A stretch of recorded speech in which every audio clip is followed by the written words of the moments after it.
Jeg hedder Aya, og jeg er 20 år gammel, og jeg gik på FGU Østerbro på teaterlinjen i 2 år. Det har været Tyrkiet, der har gjort mig mest størst indtryk. Det er også den længste tur, jeg har været på sådan, i hele mit liv.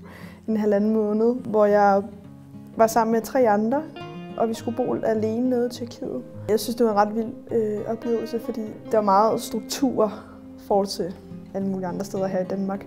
Og jeg kan huske, at da vi første gang kom ned og besøgte den skole, så var de meget sådan helt op af os og skulle hele tiden være sammen med os. De kunne slet ikke forlade os, og vi skulle hele tiden have en lærer med os rundt, fordi vi ikke kunne være alene. Fordi de der elever, de var så hype og spændt på sådan at se, hvad vi gør, for de havde aldrig set nogle udvekslingsstudenter udefra.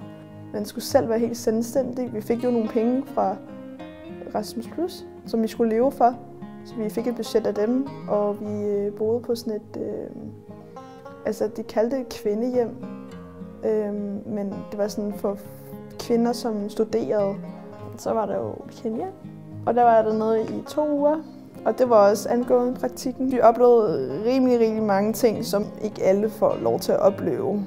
Altså vi så verdens største losseplads, hvor små børn løb rundt i farlig skrald og levede rundt i det. De fortalte os, sådan, at det er faktisk det bedste sted at bo, fordi så de kan finde madrester. Det lyder bare totalt sørgeligt, og man føler sig helt grødig derhjemme, når de er bare så glade for at spise andre folks skrald. Vi så i hvert fald en del fattigdom. Det var virkelig, det blev ligesom en øjenåbner, for når man bare ser det i film. At faktisk at være der, det er noget helt andet. Jeg har aldrig tænkt over, hvor godt det egentlig er at bo i Danmark. Det er sådan, jeg tænker, fordi i forhold til alle andre lande, der er så mange stramme regler, man kan ikke rigtig være sig selv, hvad for noget tøj man skal gå i.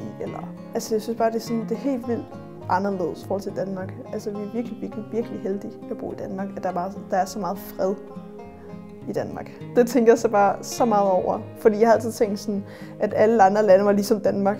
Det er det bare overhovedet ikke. Det er ikke alle linjer, der får lov til at komme med på sådan en tur. Så vi var heldige, at vi skulle til Malta.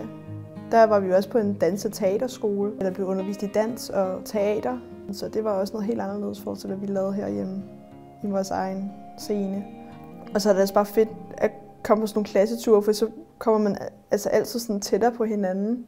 At rejse med FGU har været en kæmpe oplevelse, som jeg ikke har prøvet før på nogle andre skoler.